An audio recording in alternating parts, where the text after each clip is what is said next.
Terima kasih pemirsa, Anda masih bersama kami dalam Kominfo Newsroom. Pemirsa, Kementerian Kelautan dan Perikanan akan memulai salah satu programnya pada tahun ini. Di antaranya ialah dengan budidaya udang. Bekerjasama dengan Pemkab Kebumen, Jawa Tengah untuk membangun proyek 100 hektar tambak udang modern. Dan kerjasama ini dibiayai oleh KKP dengan menggunakan dana APBN senilai 180 miliar rupiah. Kemudian bagaimana perkembangan budidaya udang yang rencananya akan dimulai pada April mendatang. Kita akan membahasnya bersama hari ini bersama dengan Bupati Kabupaten Kebumen, Bapak Arief Sugianto. Selamat sore Pak Arief. Selamat sore, Assalamualaikum warahmatullahi wabarakatuh. Waalaikumsalam warahmatullahi wabarakatuh. Pak Arief, mengenai dengan perkembangan budidaya udang yang ada di Kebumen, bagaimana perkembangan budidaya udang yang rencananya akan dilaksanakan pada April mendatang? Kemudian akan terletak di mana saja Pak Arief? Terima kasih bahwa Shrimp Estate atau tambak udang kawasan ini akan ada di dua kecamatan, yaitu Kecamatan Petanahan dan Kecamatan Klirong, ada di sisi selatan Kabupaten Kebumen. Kabupaten Kebumen memiliki bentangan pantai 57,5 km dan yang digunakan adalah 100 hektar lahan. Tanah tersebut adalah milik pemerintah Kabupaten Kebumen, tanahnya sudah bersertifikat dan tentunya sebelumnya ini juga digunakan untuk penggunaan lahan tambak oleh masyarakat, tetapi berpindah-pindah karena ketika di satu titik sudah kurang bagus hasilnya bergeser ke titik yang lain dan titik berikutnya. Di sinilah bisa terjadi kerusakan lingkungan, sehingga pada saat itu kami juga memberikan paparan ke Kementerian Kelautan tentang budidaya ikan berkawasan ini dan alhamdulillah diterima dan alhamdulillah kemarin proses tendernya juga sudah selesai yang insya Allah di bulan April ini akan segera dibangun. Tambak udang kurang lebih 100 hektar yang tadinya dalam 1 hektar kurang lebih penghasilannya adalah 5 maksimal 7 ton. Dan insya Allah dengan budidaya modern ini dalam 1 hektar ini sampai 40 ton, 35 sampai 40 ton. Jadi berlipat hingga 8 kali lipat. Ini tentunya juga akan memberikan kesejahteraan untuk masyarakat. Salah satunya adalah lahan-lahan yang di sekitaran ini juga akan digunakan untuk kawasan budidaya udang oleh masyarakat dengan tata cara pengolahan daripada limbahnya tentunya bekerjasama dengan kawasan yang dibuat oleh Kementerian KKP. Demikian. Baik, kemudian dengan ada perubahan ini pasti akan menimbulkan gejolak dan juga kontroversi. Kemudian bagaimana tanggapan Pak Arief mengenai kontroversi masyarakat yang bahwa tanahnya ini telah diambil untuk budidaya udang dan berapa banyak petani lokal ini yang turut dilibatkan Pak Arief? Jadi begini, lahan tersebut adalah lahan milik pemerintah Kabupaten Kebumen yang seyogyanya masyarakat yang menggunakan juga harus memberikan kontribusi untuk seluruh masyarakat yang ada dalam bentuk PAD. Dan tentunya masyarakat yang menggunakan ada yang membayar, banyak yang tidak membayar. Kita berikan pemahaman bahwa lahan ini adalah lahan untuk seluruh masyarakat. Dan alhamdulillah dari komunikasi yang ada, para petambak yang sekarang ada sudah memahami dan sudah bisa untuk meninggalkan kawasan tersebut. Adanya beberapa masyarakat yang mungkin masih belum sependapat, ini kurang lebih ada 11 masyarakat tersebut yang tadinya belum paham, dikiranya adalah menggunakan tanah mereka yang berbatasan langsung dengan kawasan Shrimp Estate ini. Dan alhamdulillah kemarin kita juga sudah komunikasi, bahkan ada satu masyarakat yang menyerahkan tanah mereka untuk bisa dimanfaatkan oleh pemerintah Kabupaten Kebumen. Ini cukup bagus. Dan untuk yang 10, ini alhamdulillah kita juga bisa berkomunikasi dengan penasihat hukumnya, Pak Yuli, insya Allah dengan cara komunikasi ini justru bisa memberikan pemahaman yang tadinya mungkin ada yang sedikit memberikan masukan tidak tepat atau tidak benar. Setelah kita berikan pemahaman bahwa satu jengkal pun tanah milik rakyat tentunya tidak akan dirugikan. Kami membuat justru untuk kesejahteraan masyarakat. Terbukti beberapa masyarakat sekitar yang tadinya adalah para penambak ini sudah diberikan training ada di bawah Kementerian KKP yang ada di Jeporo dan alhamdulillah kemarin sudah ke sana sudah belajar dan kita harapkan masyarakat yang mengelola tambak ini akan menjadi petambak profesional dengan ilmu yang ada, jadi tidak manual ataupun tidak masih apa tuh namanya masih biasa, jadi lebih memiliki kemampuan yang profesional. Demikian. Baik, pemerintah terus memberikan pengertian kepada masyarakat bahwa budidaya tambak udang ini justru akan memberikan kesejahteraan untuk rakyat sekitar. Kemudian, Harus seperti itu. ya, kemudian apakah dengan budidaya udang ini dapat memberikan multiplier effect yang sehingga dapat mendorong potensi ekonomi Kebumen yang tentunya terus berkelanjutan, Pak Arief? Tentunya dengan tambak udang modern ini akan ada studi banding ke Kabupaten Kebumen dari kabupaten-kabupaten yang lain. Tentunya juga akan menjadikan wisatawan hadir untuk menginap di Kabupaten Kebumen sehingga perekonomian masyarakat sekitar juga akan meningkat. Kemudian pengelolaan tambak masyarakat yang lain juga akan sama-sama dengan belajar yang lebih modern juga akan terarah dengan baik. Kemudian juga di kawasan tersebut kan tidak hanya tambak, nanti juga ada objek wisata, kemudian juga ada garam. Garam di Kabupaten Kebumen cukup bagus karena ini juga garam untuk kecantikan, garam untuk kesehatan. Nah, ini harus kita pahamkan ke masyarakat bahwa potensi ini kalau masih dibiarkan begitu saja tentunya tidak maksimal daripada penghasilannya. Ibaratnya saya sampaikan ke masyarakat, kalaulah ada suatu batu, kalau menjadi batu koral, maka batu koral satu truk bisa jadi kalah dengan batu yang besarnya cuma 1 ibu jari karena diasah, dibuat dengan baik menjadi batu hias, batu akik. Harganya bisa lebih mahal daripada batu koral. Kabupaten Kebumen ini memiliki potensi yang luar biasa yang menjadi blue gold, yang tentunya masyarakat setelah memahami potensi ini jangan sampai hal yang sudah ada di Kabupaten Kebumen terbiarkan, tidak terawat dengan baik, tidak digunakan maksimal untuk masyarakat. Bayangkan kalau ini sudah terjadi, masyarakat bisa bertuyun ke sini untuk juga melakukan studi dari kabupaten-kabupaten lain. Itu harapan kami. Ya, dengan melihat potensi yang luar biasa yang ada di Kabupaten Kebumen ini, kira-kira berapa target yang diperlukan setiap tahunnya untuk memproduksi atau untuk budidaya udang ini, Pak?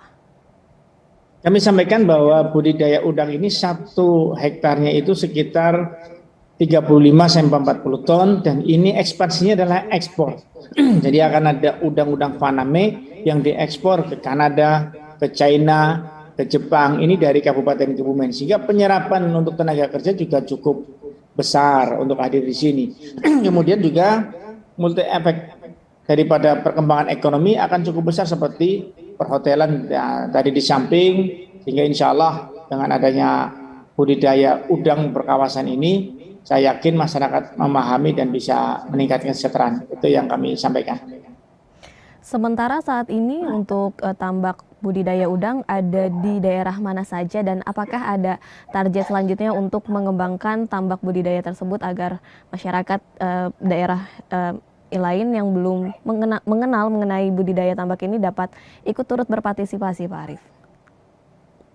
Iya, tentunya di kawasan Kebumen ini kurang lebih separuh sisi sebelah barat ini yang sekarang sudah banyak sekali tambak-tambak udang. Tambak-tambak udang ini masih manual, masih belum modern, dengan adanya dibuat ini kan hanya 100 hektar, sepersekian. Nah, dari 100 hektar ini yang memiliki teknologi yang bagus, sehingga masyarakat akan dapat belajar di tempat tersebut. Dan yang paling penting begini, ada satu land di sana bagaimana air limbah ini tidak langsung terbuang ke laut. Karena ketika terbuang ke laut, virus-virusnya langsung masuk ke laut, dan inilah yang akan kembali diambil airnya ke tambak udang sehingga keberhasilannya yang menjadi tanda tanya. Setelah panen 1-2, para petambak ini masih bisa untung, tapi ketika yang ketiga, ini dia akan berpindah lagi mencari air yang bagus. Kemudian berpindah lagi. Kalau cuma 1, kalau ada 10, maka di pesisir selatan ini akan menjadi kawasan yang rusak. Akan banyak lubang-lubang yang tentunya juga tidak terawat dengan baik. Belum lagi pencemaran lingkungannya baik itu dari kulit udang dan lain-lain. Dengan adanya kawasan udang modern ini, tentunya bagaimana ipalnya ini bisa tergarap dengan maksimal. Kemudian masyarakat yang di sekitar nanti di sebelah tambak ini juga akan bisa memanfaatkan ipal tersebut.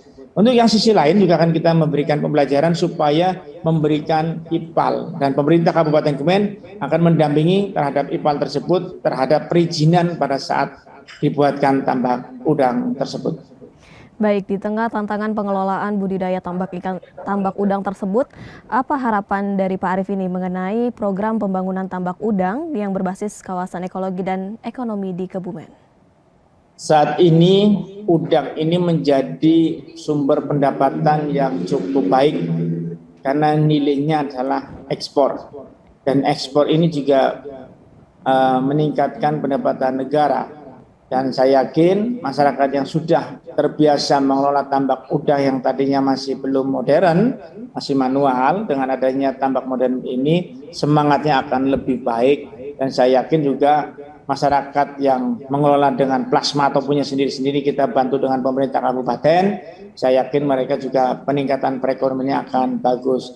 Jangan sampai kita memiliki kawasan yang cukup bagus ini tidak tergunakan dengan sebaik-baiknya. Kalau kita lihat seperti di film ini, kalau kita biarkan nanti dia akan bergeser ke tempat lain dan sisanya adalah lubang-lubang tadi, ini bisa menjadi pencemaran daripada lingkungan. Pak Arief, selain pembangunan tambak udang yang juga menyerap tenaga lokal, ini kawasan sentra perkebunan kelengkeng juga menjadi upaya pemerintah untuk menahan laju kelengkeng impor. Bisa diceritakan Pak Arief mengenai awal mula terciptanya swasembada kelengkeng ini di daerah Kebumen seperti apa? Iya, kemarin alhamdulillah kami telah melaksanakan panen raya kelengkeng. Nah, ini panen raya kelengkeng, kami ajak seluruh dinas untuk hadir di tempat tersebut. Tidak hanya hadir, tetapi membeli dari hasil panen kelengkeng tersebut. Kelengkeng ini sudah ditanam kurang lebih setahun lebih, yang sudah 2 kali panen. Pada panen pertama ini tentunya perlu penyesuaian, belum bisa untuk diperjualbelikan. Jadi masih dagingnya lebih tipis, ya, bijinya lebih besar. Tapi pada saat panen yang kedua, ini sudah sesuai dengan ritme kemarin. Dagingnya sangat tebal dan bijinya sangat kecil. Jadi kalau saya makan kelengkeng-kelengkeng yang beredar di pasaran ini, kelengkeng Kebumen insya Allah jauh lebih baik. Dan ini adalah kelompok tani kelengkeng yang alhamdulillah sudah ada 12.000 pohon. Di dalam 1 hektar ini kurang lebih 200 pohon. Yang ditanam di video ini kurang lebih ada 6 hektar, berarti sekitar 1.200 pohon, tetapi tidak panen bersama. Jadi panennya dibagi menjadi 3, sepertiga, dan sepertiga. Kenapa seperti itu? Ini adalah untuk eduwisata, jadi masyarakat ketika hadir ke tempat kebun kelengkeng ini, panennya selalu ada. Apakah bisa? Alhamdulillah para petani sudah memiliki metode sehingga panen tersebut bisa bergantian. Dan inilah yang unik. Kenapa? Ketika panen raya kelengkeng secara serentak, secara bersama-sama, pasti harganya akan down. Dengan adanya panen yang bisa di ritme ini, harganya tetap cenderung stabil. Dan kalau kita hitung ekonomisnya, kelengkeng ini kurang lebih harganya di pasaran kurang lebih sekitar 30 sampai 40 ribu per kilo. Tapi kita kenapa jual di sini bisa 50 ribu? Karena juga ada hal yang lebih menarik di dalamnya, bisa edukasi, juga masih fresh, juga di sini untuk pupuknya juga pupuk organik, terawat dengan baik. Intinya masyarakat bisa mendapatkan lebih banyak. Dan kami pastikan bahwa kelengkeng ini sangat enak untuk dimanfaatkan. Dan dalam 1 pohon yang kemarin kita panen kurang lebih ada 30 kilo kelengkeng. Jadi kalau kemarin kita panen kurang lebih 150 ton untuk hasil panen kemarin. Dan ini cukup bagus. Kita tahu bahwa kelengkeng ini Indonesia masih impor cukup besar. Dengan adanya panen raya ini, saya yakin di Kabupaten Kebumen ada 40 desa yang sudah menanam kelengkeng, dan kalau semuanya sudah bisa panen, saya yakin ketergantungan untuk impor daripada kelengkeng bisa dikurangi. Bahkan kalau kita bisa swasembada, ini bisa kita ekspor. Karena terbukti Kabupaten Kebumen untuk beras saja kita surplus. Demikian. Baik, kemudian dukungan secara spesifik apa nih Pak yang dapat pemerintah berikan baik kepada untuk lahan itu sendiri dan juga kepada para petani agar kelengkeng ini dapat terjamin keberlanjutannya dan dapat terus untuk diproduksi. Seperti apa Pak Arief?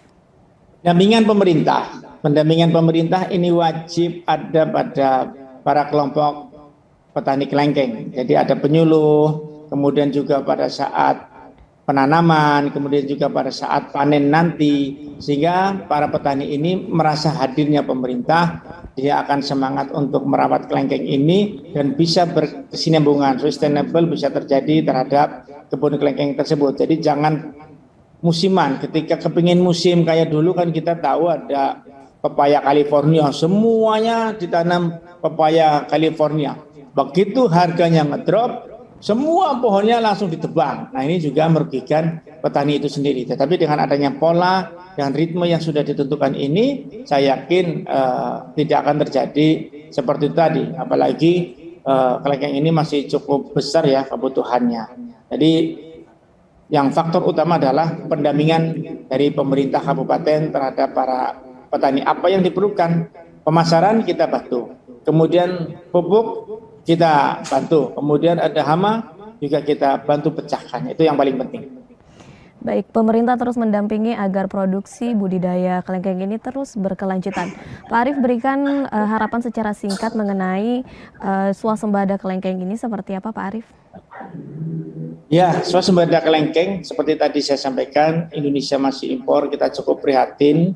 Kalau kita lihat di Kabupaten Kebumen yang ditanam kelengkeng ini adalah areal pasir karena dekat sekali dengan pantai.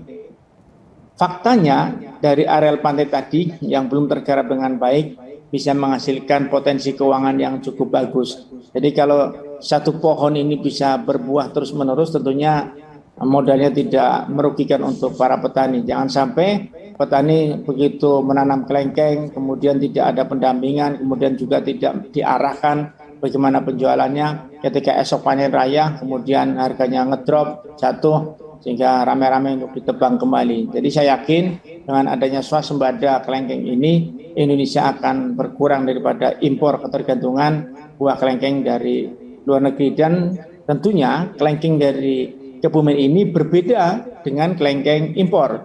Contohnya dari kulitnya. Kulitnya dia jauh lebih tebal. Kemudian dagingnya manis dan lebih tebal. Bijinya sangat kecil, seperti biji buah randu, jadi sangat kecil. Kemudian manisnya ini adalah karena kontur tanahnya dari pasir yang dikelola dengan baik, panasnya juga cukup memadai. Saya yakin manisnya cukup tidak kalah dari impor. Baik, terima kasih Pak Arief Sugianto selaku Bupati Kebumen yang telah bergabung bersama kami dalam tema swasembada kelengkeng dan budidaya udang. Pak Arief, terima kasih atas waktunya Pak. Selamat melanjutkan aktivitas. Terima kasih. Assalamualaikum warahmatullahi wabarakatuh. Waalaikumsalam. Pemirsa, kami akan kembali dengan beragam informasi menarik lainnya. Tetaplah bersama kami.